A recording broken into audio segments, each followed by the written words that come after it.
아멘, 아멘. 어, 몇 가지 광고 말씀 나누겠습니다. 우리 지난주에 우리 두 번째로 우리 러브 스트리트 우리 권사님도 기도해 주셨는데 러브 스트리트 잘 감사하게 진행했습니다. 많은 분들이 계셔서 또 다 나눌 수 있었고 또 감사해하는 그러한 말씀도 많이 해주셨고 그래서 참 우리 성도님들이 얼마나 귀한 일에 동참하고 계시는지 얼마나 감사한 사역인지 그렇게 다시 한번 목격하고 돌아왔습니다. 같이 동참해 주시고 기도해 주시고 또 지원해 주시고 신경 써 주셔서 정말 감사드립니다. 또 하나는 우리 순장님들과는 카톡방에서 나누는데 우리 전신혜 집사님이 좋은 그 결과들이 조금 있는 것 같아요. 그래서 이제 저기 세컨 오피니언을 받으러 가셨는데 삼성병원에서 이제 했는데 그때는 거기서 이제 말하기를 여기 그 한 부분에 암이 있고 더 이상 다른 쪽으로 나가지 않았다. 그래서 이거 우리가 할 수 있겠다 해보자 그런 좋은 소식을 들어서 집사님도 또 힘이 나시고 그리고 또 그 암세포들이 조금 줄어들었다라는 그러한 좋은 소식도 전해 들었습니다. 성도님들 계속 기도해 주시고요. 하나님의 뜻이 이루어질 수 있도록 계속 동참해 주시면 감사하겠습니다. 귀한 소식이죠. 아멘. 아멘. 자, 오늘 주시는 말씀 우리 함께 보시겠습니다. 마태복음 26장 말씀입니다. 마태복음 26장 1절부터 16절. 마태복음 26장 1절부터 16절입니다.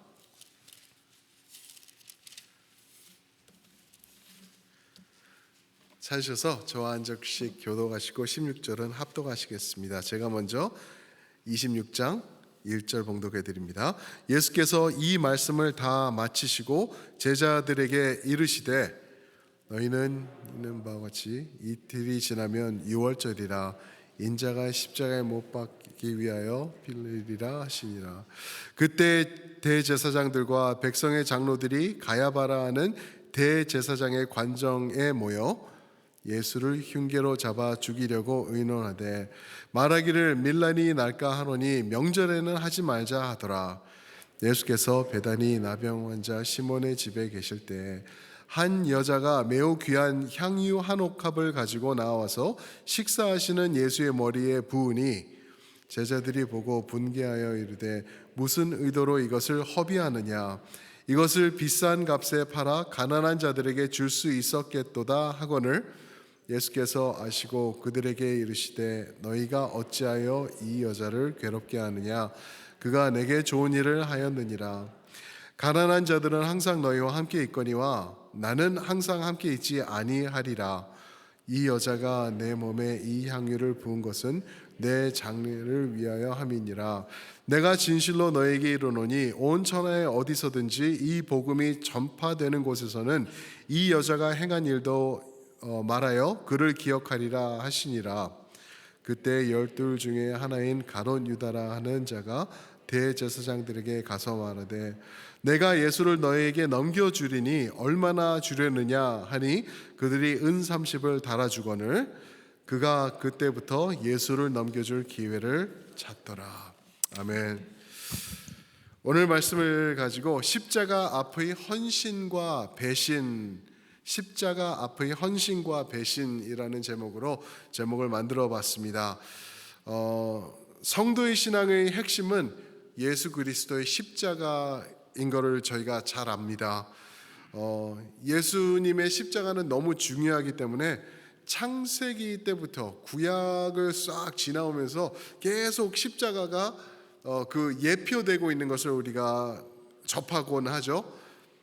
죄를 지었을 때 하나님께서 가죽옷을 만드신 것 십자가죠. 문설주에 피를 바른 것 그것도 완전히 십자가의 모습 그 자체였죠. 어린 양의 제사, 완전한 어린 양의 제사 십자가 그죠? 그리고 장대 위에 올려놓은 노뱀, 바라봐야 될 노뱀 십자가의 모습이라는 것을 우리가 계속해서 반복되는 것을 보고 있습니다. 모두 아주 귀한 진리들이죠. 그리고 생명의 십자가, 회복의 십자가, 은혜의 십자가 우리가 이렇게 말을 하죠. 그런데 십자가의 무서운 진리가 또 하나 있어요. 그냥 은혜와 생명, 좋은 십자가, 감사의 십자가뿐만 아니라 우리가 꼭 깨달아야 될 무서운 무시무시한 십자가의 진리가 또 있다라는 것이죠. 그것이 뭐냐 하면은 십자가는요, 생명의 십자가, 회복의 십자가, 은혜의 십자가뿐만 아니라 구원의 십자가뿐만 아니라 십자가는 또한 나눔의 십자가가 된다라는 것을 우리가 알아야 되는 것이죠. 십자가는 명확하게 나누는 일을 하는 그러한 십자가인 것을 성경에서 또 우리에게 말씀해 주고 있습니다. 예를 들어서 마태복음 10장 34절에 예수님께서 그런 십자가를 이렇게 설명하십니다. 내가 세상에 화평을 주러 온 줄로 생각하지 말라. 화평이 아니요 검을 주러 왔노라 라고 말씀하세요. 십자가에서 분명히 십자가에 속한 사람, 십자가를 떠난 사람, 이렇게 두 부류로 나눠지는 것이죠. 모두가 십자가에서 구원을 경험하는 것은 아니라는 것, 그 진리가 여기 들어있는 것이죠. 내가 화평이 아니라 검을 주러 왔다. 검은 무엇을 말하는 걸까요? 검은 분명히 찌르고 나누고 자르고 그러는 도구로 쓰여지는 게 검이죠, 그죠? 그래서 십자가를 보면은 우리가 나누어지는 모습도 분명히 있다. 가족 안에서도 불화가 있을 것이다라는 또 그런 말씀도 하신 것을 통해서 우리가 볼 수가 있죠. 하나님께 속한 사람 그리고 하나님을 멀리하게 되는 사람, 이 두 부류로 나눠지는 십자가인 것을 우리가 볼 수 있습니다. 오늘 말씀을 보시면은 이제 2절에서 예수님께서 말씀하십니다. 이제 이틀 후면은 6월절이다. 그래서 이제 그때가 되면은 이제 인자가 당신께서 십자가에 못 박히기 위하여 팔려질 것이다라고 말씀하십니다. 6월절, 모든 유대인들의 절기 중에서 가장 잘 알려지고 가장 많은 준비가 들어가는 이 6월절 절기가 이제 이틀 앞으로 다가온 것이죠.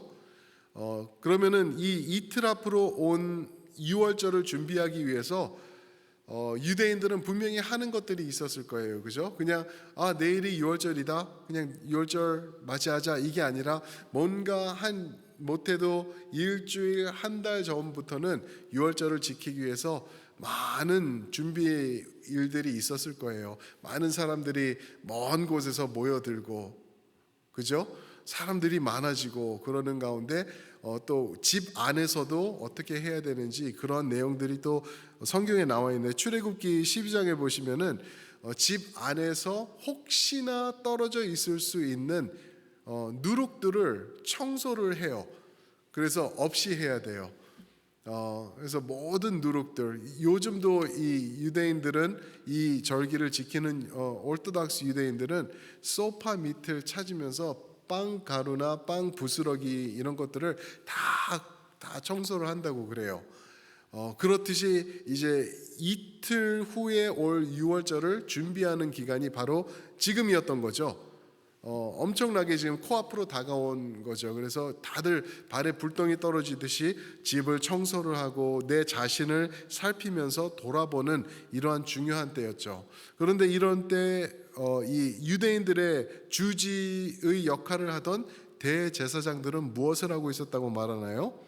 3절에 보시면은 3절과 4절에 5절 보면은 예수를 죽이기로 흉계로 잡아 죽이려고 의논하였대요. 어디서요? 대제사장의 집에 모여서, 거기서 모여가지고 6월절 이틀 전에 자기 자신을 살피면서 깨끗이 하고 하나님 앞에 조율되는 그 순간에 어떻게 하면은 저 인간을 죽일 수 있을까? 흉계로 잡아 죽이려고 의논을 하고 있었다라는 거죠. 이게 종교가 이렇게 되는 것 같아요. 종교, 하나님, 예수님을 떠난 종교는 죽음밖에 남은 게 없죠. 그래서 딱 그런 모습으로 이렇게 나가고 있는 것을 오늘 말씀을 통해서 보고 있죠. 그런데 이제 이 마태복음 저자 마태는 이제 이 말씀을 쫙 써 나가면서 이게 그 시간대로 이어지지 않고 있어요. chronologically order이 되지 않고 있어요. 무슨 말이냐면은 그 앞에 이미 일어난 일을 여기다가 갖다 넣고 있는 내용이 오늘 내용이에요. 그래서 그 요한복음 12장을 보시면은 이 동일한 내용이 나오는데 이 내용이 언제 있는 내용이냐면은 이제 그 다락방에서 만찬을 하기 전에 6일 전에, 그러니까 만찬하기 전날쯤에 이 일이 있었던 그 여인이 와서 그 옥합을 깨뜨리고 그랬던 것이 있었던 것을 이제 요한복음에서는 시간대적으로 이렇게 하나하나 얘기를 하고 있는데, 여기서는 마태가 이 집중하면서 여기서 부각시키고 있는 내용이 있어서 여기다 갖다 꽂고 있어요. 마가복음도 마찬가지고요. 그래서 이 말씀을 보시면은 두 사람이 지금 드러나고 있죠. 한 여인이 와서 옥합을 깨뜨린 여인, 그리고 제자들이라고 나오는데 그 중에 한 사람이 이제 야, 그것을 왜 그렇게 낭비하냐, 이거 잘못된 거다라고 이제 프로테스트를 하고 있죠. 그러면서 이거를 팔아서 돈으로 가난한 사람을 도와줘야지, 그게 더 현명한 거지라고 얘기를 하는 내용이죠. 그래서 이거를 요한복음 12장을 통해서 보시면은요, 이 두 사람이 누군지 명확히 드러나고 있어요. 여자는 누군지 아시죠, 그죠? 이름이 마리아예요. 마리아. 그래서 마리아인데 어떤 마리아냐면은 마르다 그리고 나사로의 누이 마리아예요. 마리아. 그래서 그 예수님 발 아래서 예수님의 가르침을 받고, 그 마르다는 아유 쟤 좀 나와서 돕게 해주세요 그랬던 그 마리아죠. 그래서 예수님의 그 심오한 진리, 그리고 십자가에 대한 진리, 앞으로 다가올 예수님의 헌신, 이런 것을 다 누구보다도 많이 깨닫고 있었던 마리아, 그가 옥합을 깨트리면서 예수님에게 이제 그 향유를 붓고 있는 것이죠. 그러면은 이게 뭐 하는 짓이냐, 분개했다고 그러는데, 그러면서 그거를 팔아서 가난한 사람을 도와주지, 그 사람은 누구인지 우리 알고 계시죠, 그죠? 12제자 중에서 유다죠. 가룟 유다. 이렇게 말하고 있어요. 요한복음 12장 4절부터 5절에 보시면 제자 중 하나로서 예수를 잡아줄 가룟 유다가 말하되 이 향유를 어찌하여 300데나리온에, 가격도 나오고 있어요, 그죠? 300데나리온에 팔아 가난한 자들에게 주지 아니하였느냐 하니 6절, 이렇게 말하면 가난한 자들을 생각함이 아니요 그는 도둑이라 돈꾀를 맞고 거기 넣는 것을 훔쳐가미러라. 이 가룟 유다의 역할이 재정을 담당하는 12제자 중에서 재정을 담당하던 사람이었어요. 근데 갈취했던 사람이라고, 도둑이라고 얘기를 하고 있는 것이죠. 딱 보면은 대단해요. 재정적으로 빠삭했던 사람이에요. 이 마리아가 와서 옥합을 깨뜨리고 예수님의 머리에다가 붓죠. 근데 요한복음에서 보면은 예수님의 발에다 붓고 머리로 닦았다고 얘기를 해요. 그래서 그걸 보고 어떤 사람들은 이거 틀린 거다, 이 말과 저 말이 왜 틀리냐. 아니죠. 머리부터 발끝까지 부은 것을 이제 마태는 머리 쪽에서 본 것을 기록한 거고, 이제 요한은 이제 그 아래쪽에서 다 그것을 지켜본 거죠. 머리부터 발끝까지 기름 부음을 본 거죠. 그것을 봤던 유다는 300데나리온, 바로 이제 통밥이 이제 머리가 돌아가는 거죠. 시세를 볼 때 300데나리온이다, 그렇게 말을 하면서 어떻게 이거를 낭비하냐 이러면서 하고 있을 때 예수님은 그거 아니다, 나의 장례를 준비하는 것이다 라고 말씀하시죠. 여기서 그냥 저희가 하나 알아야 될 게 있는데 뭐냐면요, 예수님에게 향유를 붓는 사건이 복음서에 보면은 2번 나옵니다. 어떤 학자들은 3번이라고 얘기를 해요. 그 학자들은 지금 어떻게 보냐면은 이 오늘 말씀이 3번째 기름 부음이다. 그리고 6일 전에 아까 말씀드렸죠. 요한복음 12장에서는 6일 전에 이 기름을 부었다 하는 것은 두 번째 것 있었다 뭐 이렇게 하는데 그게 아니죠. 이 시간적으로 보면 안 되는 거죠. 이거는 이 마태가 이렇게 끼어 맞춘 이야기이기 때문에 두 번째 사건이 오늘이죠. 십자가 십자가 전에 6일 전에 기름 부은 거예요. 이 향유를 부은 거죠. 그러면 첫 번째는 언제냐? 첫 번째는 언제냐면은 한 예수님께서 공생애 시작하신 지 한 1년 조금 넘었을 때 한 여인이 바리새인들이 이제 예수님을 집으로 초청하죠. 그래서 이제 식사를 나누는데 그 자리에 와가지고 이 죄인이라고 불리던 여인이 눈물로 그리고 향유를 부어서 이제 예수님의 발을 닦고 또 머리를 이렇게 하는 모습이 또 있어요. 거기서는 이름이 안 나와요. 그냥 죄인이라고 얘기를 해요. 그게 누가복음 7장 36절부터 나오는 이야기거든요. 그래서 초반에 한 번, 그리고 후반에 한 번. 초반 예수님이 사역 시작하셨을 때 한 번, 그 십자가에 나가시기 6일 전에 이제 장례를 위하여서 이제 마리아가 하는 게 여기 있는 것이죠. 이렇게 두 번이 있는데 도대체 왜 이 여인들은 예수님에게 이렇게 향유를 옥합을 깨트리면서 부었을까? 왜 그랬을까? 이게 왜 그러냐면은 이 유대인의 관습 중에 하나였대요. 네, 우리 집에 중요한 손님이 초대돼 가지고 유명한 분, 귀한 분이 존귀히 여겨서 마땅한 사람이 우리 집에 왔을 때는요. 그리고 내가 우리 집이 아니더라도 내가 저분이 존귀하다고 여겼을 때는 기름을 붓고 또 향유를 부어서 그분을 축복해 주는 것, 이게 유대인의 관습이었대요.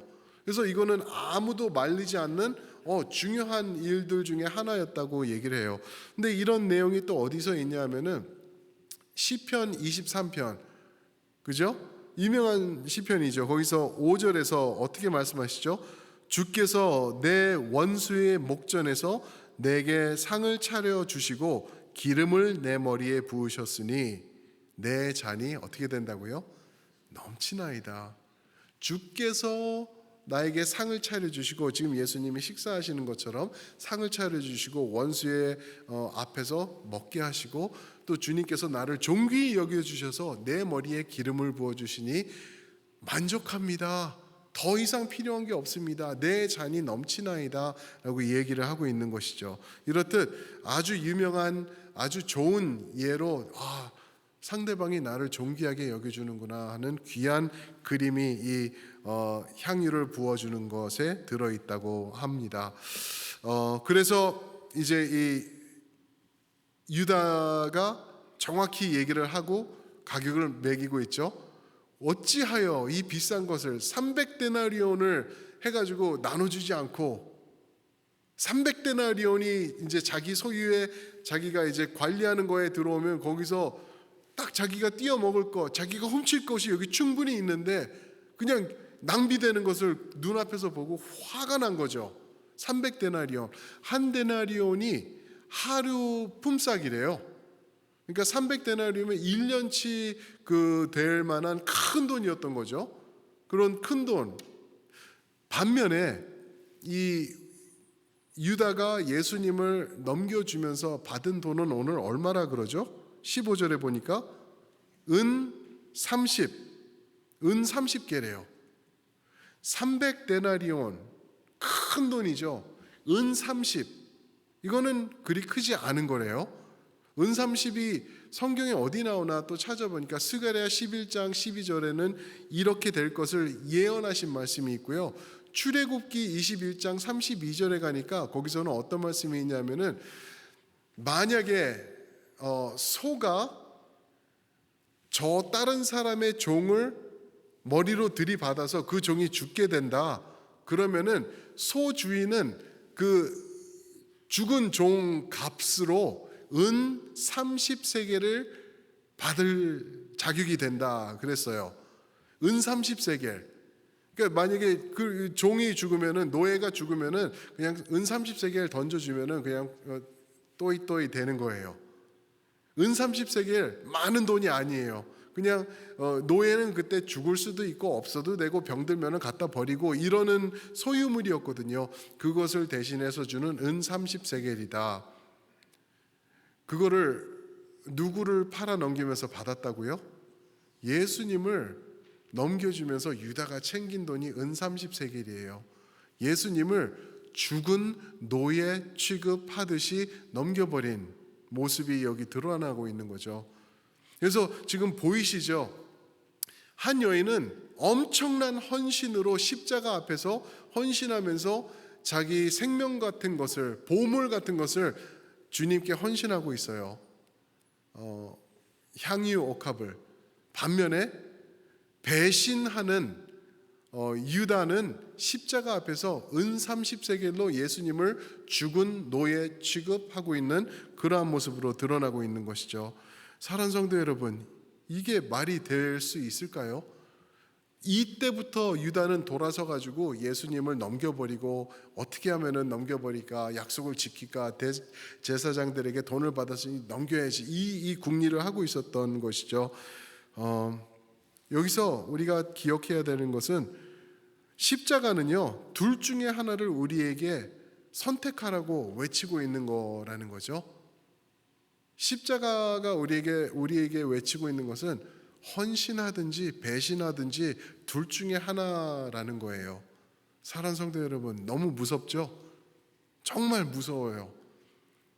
예수님 앞에 우리가 100% 헌신하든지 아니면 예수님을 죽은 시체 취급하면서 30세겔, 30은 이거로 바꿔버리든지 예수님을 통해서 요 작은 것, 썩어버릴 것 요거를 챙기든지 배신하든지 둘 중에 하나밖에 없다라는 것이죠. 중간은 없다고 예수님께서 말씀하시죠. 중간은 던져버리겠다라고 말씀하시죠. 요한계시록 3장 15절에서 라오디게아 교회에게 뭐라 그러죠? 뜨겁든지 차든지 중간에 있는 것은 내가 버려버리겠다 말씀하시지 않나요? 이게 우리에게 요구하시는 십자가의 요구입니다. 십자가 앞에서는요, 우리가 할 수 있는 것은 둘 중에 하나입니다. 헌신이든 배신이든. 오늘 어떻게 세워지시고 계시는지요? 오늘 하루 종일 아침 일찍부터 일어나서 살아오시면서 우리 성도님들은 헌신하셨나요? 아니면 배신하셨나요? 너무 무섭죠? 예수님 앞에 나의 것을 드릴 수 있는 모습으로 살아오셨나요? 아니면은 바둥바둥하면서 은 몇 조각 더 얻으려고 그러면서 또는 예수님을 팔아 넘기듯이 예수님을 붙잡기보다는 예수님을 등지고 사는 모습으로 우리가 얼마든지 살 수 있는 그러한 게 우리 모습이라는 것이죠. 헌신하든지 배신하든지.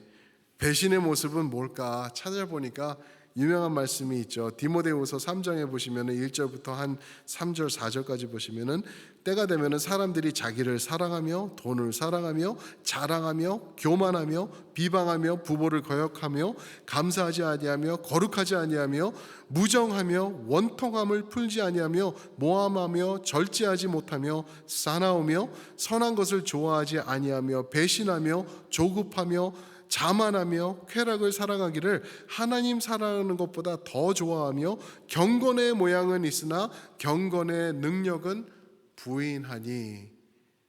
이게 배신의 모습이죠. 사랑하는 성도 여러분, 우리에게 주어진 초이스가 있습니다. 하나님은요 다 이루어 놓으셨죠. 예수님을 통해서. 그리고 우리에게 베풀어 주셨어요. 이제는 우리의 결단이 필요합니다. 그 결단은 마리아의 결단이 되든지 유다의 결단이 되든지 둘 중에 하나일 거라는 거죠. 이 말씀 두렵고 떨림으로 받으시는 말씀이 되시길 주님의 이름으로 축원드립니다. 이게 십자가가 우리에게 요구하는 거예요. 둘 중에 하나라는 거죠. 사랑하는 성도 여러분, 예수님은 우리에게 헌신을 충분히 요구하실 자격이 되시는 분이시죠. 아멘입니까? 아멘. 예수님께서 우리를 위해서 전적으로 헌신해 주셨죠. 그냥 전적으로 죽으셨어요. 나를 위해서, 우리를 위해서. 우리도 헌신해야 되는데 그러면 너무나 큰 손해 세대인 것 같다. 어떻게 그렇게까지 하나? 아니죠. 예수님을 몰라서 그러는 것 같아요, 저희가. 그죠? 예수님을 얻는 자는 천국을 얻는 자인 줄 믿습니다. 예수님을 얻으면은요, 내가 남부러운 게 없고, 어떤 부자가 얼마나 많은 물질을 갖다 내 앞에서 떵떵거리고 자랑한다 그래도 예수님을 가진 사람은 넉넉할 수 있는 사람이고 만족할 수 있는 사람이기 때문에 그렇습니다. 왜요? 나에게 가장 필요한 영원한 생명이 되신 예수님이시기 때문에 그 십자가 앞에 헌신하는 여러분들과 제가 되기를 예수님의 이름으로 축원드립니다. 아멘. 아멘. 우리 그러면 기도를 했으면 좋겠습니다.